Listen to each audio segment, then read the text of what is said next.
कहाँ काम करते हैं? सऊदी अरब। इस तपती धूप में जहां आपको पंखा में लॉज में अगर 1 घंटा लाइट कट जाता होगा तो हालत खराब हो जाता होगा, सऊदी अरब में इतना धूप में काम करते होंगे। और हमारा देश नहीं जानते उनसे क्या किया। वो लोग बकरी पालता है, लोग खाने के लिए ऊँट पालता है, तो इंडिया से लेबर बुलाता है, वैकेंसी निकलती है, मजरे में जॉब करोगे, सऊदी अरब में बकरी चराओगे, ऊँट चराओगे, तनख्वाह देता है 30-35 हज़ार, वहाँ देगा आपको 1200 रुपया, 800 रुपया, यहाँ आने के बाद 30-35 हज़ार हो जाता है। तो अब सऊदी अरब वाला भी ना काम करने लगा है, तो मजदूरी वगैरह वो भी करता है इंडिया के लोगों के साथ, कार से आता है मजदूरी करने। सऊदी अरब में भीख मांगने आता है 4 व्हीलर से।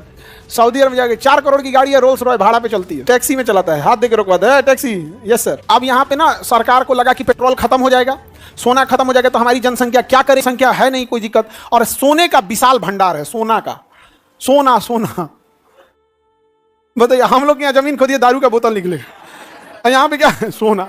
दुनिया में सोना का भी डिमांड भरपूर है। कितना महंगा हो गया सोना, पेट्रोलियम के बिना कुछ चल नहीं सकता है, जनसंख्या यहाँ के लोगों के पास है नहीं।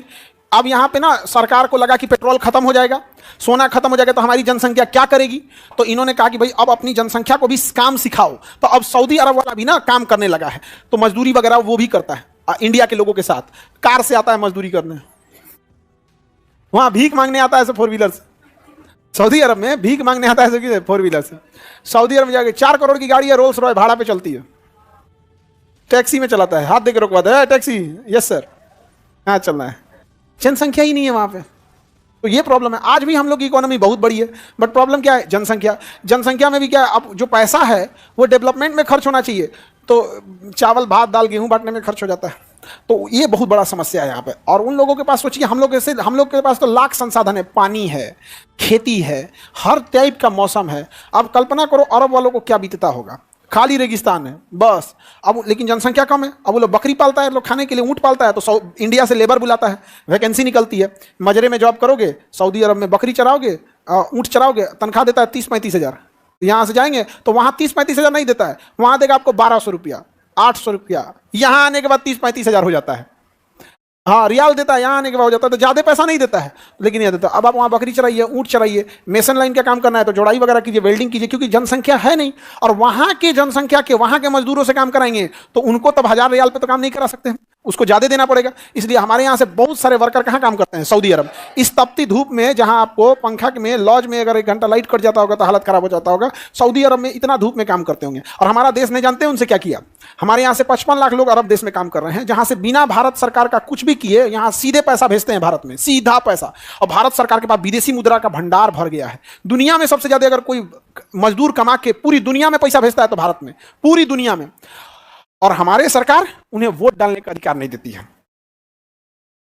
मतलब कभी कभी मन करता है ना कि कंफ्यूज हो जाते हैं, दाहिना हाथ से तमाचा चलाएं कि बायां हाथ से।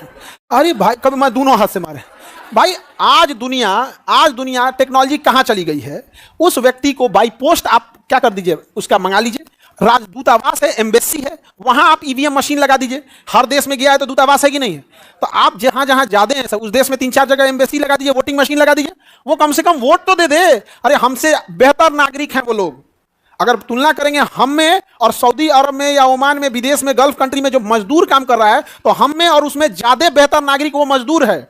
हम लोग तो इस देश में हवा पानी सब ले रहे हैं, इसी देश का खाना पीना अन्न बिजली बिजली सब यही का यूज कर रहे हैं और टैक्स दे रहे हैं। और वो खड़े उठा के भेजा और उसको क्या मिला? वोटिंग राइट नहीं है। उसके बच्चा अगर बीमार पड़ गया तो कोई एम्बुलेंस में कॉल करेगा ना, मान के चलो कोई गर्भवती महिला एम्बुलेंस में कॉल कर दी, सरकारी एम्बुलेंस में, तो डिलीवरी बाद वो छठियार में पहुंचेगा। यहाँ से फोन आया था, किसी का डिलीवरी था, महिला कही आज तो छठियार है वो। अब सोचिए यहाँ पर इतना दुर्दशा हो गया। अच्छा इसमें भी सबसे खराब तो बिहार, सबसे ज्यादा सिवान, गोपालगंज, छपरा, मोतिहारी, चंपारण, इस सब वाला एरिया में सऊदी अरब से बहुत लोग काम करते हैं। मजबूरी में वो लोग लखनऊ उतरते हैं। कहाँ उतरते हैं? लखनऊ उतरने के बाद अब ट्रेन में देखते हैं तो रिजर्वेशन है कि नहीं है, तब आते हैं बिहार में। समझा कि नहीं?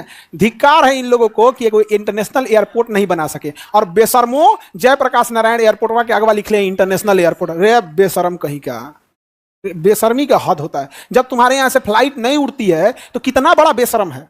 अब बड़का अक्षर में और लेटरवा के पीछे लाइट जलाता है इंटरनेशनल एयरपोर्ट। गजब बेशरम है, बाप रे बाप, गजब बेशरम। समझे? हम लोग कहेंगे कि डबल इंजन सरकार तो फलाना सरकार ये है वो है। भाई साहब एक इंटरनेशनल एयरपोर्ट नहीं है, शर्म की बात है यहाँ पर। वो तो गया वाला है इंटरनेशनल, वो भी किस लिए? हज के लिए। उनकी मजबूरी है कि हज दूसरे जगह नहीं हो सकता है, तो हज के लिए जाते हैं। वो भी साल में एक बार, जब हज के लिए, जैसे अभी हज का महीना आया है तो हज के लिए जाएंगे यहाँ पे, अदरवाइज में वो भी इंटरनेशनल नहीं है। हाँ, बोध गया वगैरह से आते हैं लोग। पटना नहीं होना चाहिए। सोचिए उस मजदूर को कैसा लगता होगा कि वो यूपी की राजधानी लखनऊ में उतर रहा है और फिर वहां से ट्रेन से पकड़ के अपने यहाँ हाजीपुर सिवान आ रहा है। नहीं बन सकता है पटना एयरपोर्ट पे, नहीं। क्योंकि हम लोग को चाहिए क्या? गुंडों की लात, बतियाने के लिए जात और खाने के लिए भात। समझे? यहां गुंडा लात मारेगा मालिक, फिर एक दूसरा हाँ मालिक, हाँ मालिक। मतलब ना, गुलामी करने में हम आज भी आगे हैं। यहाँ एक गांव में एक विधायक घूम जाएगा ना, नतमस्तक हो जाएंगे लोग यहाँ पर, विधायक जी प्रणाम प्रणाम, विधायक जी प्रणाम। लगता है कि इनके घर का खर्चा यही उठा रहे हैं। मुंह मोड़ लो एक बार, समझ में आएगा क्या काम किया। सोचो इस देश, इस राज्य में अभी तक मतलब बांध कंट्रोल करने के लिए नेपाल में बांध नहीं बन सका, क्योंकि नरेंद्र मोदी को पता है कि यहाँ के लोगों को ये सब नहीं चाहिए। एक बच्चा नाराज होता है तो उसे आप ऐसा नहीं कहिएगा कि हाँ बाबू तुमको हम एडमिशन करा देंगे। कोई छोटा बच्चा को आप नहीं कहेंगे कि तुम्हारा बहुत बीपीएससी में एडमिशन करा देंगे, यूपीएससी करना ही नहीं है। छोटा बच्चा नाराज होता है तो उसको लेम चूस दे दिया जाता है, चॉकलेट चॉकलेट, मान गया। उसी तरह बिहार वाला को लिए 5 किलो भात, मान गया वो 5 किलो भात पे मान गया। आना कौन चाहिए? वो भाषण देना है कि बिहार एकमात्र ऐसा राज्य है जहां डूबते सूरज की भी पूजा कीजिए। भाई हमारा छठ है, हमको पता है, भाषण मत दो, भाषण मत दो, वो हमें पता है। इसमें आपका कोई योगदान नहीं है छठ मनाने में। हम बिहारियों की श्रद्धा है, जो हम लोग जनरल डिब्बा में लदा के आते हैं, ट्रेन के बाथरूम में 14 आदमी घुस के आता है छठ के समय, शायद जानवर भी ना आए, हम लोग बचा के रखे हैं छठ को। छठ कौन बचा के रखा? हम लोग भी। हमारे यहाँ की महिलाएं, कम टॉप है छठ त्योहार, बाप रे बाप, व्रत रह के और भी घाट पे जाना आना, कितना मेहनत की चीज है। बस 2-4 को तारीफ कर देना, बिल्कुल सही हो जाना है। तो कम से कम एक एयरपोर्ट होना चाहिए कि नहीं यहाँ?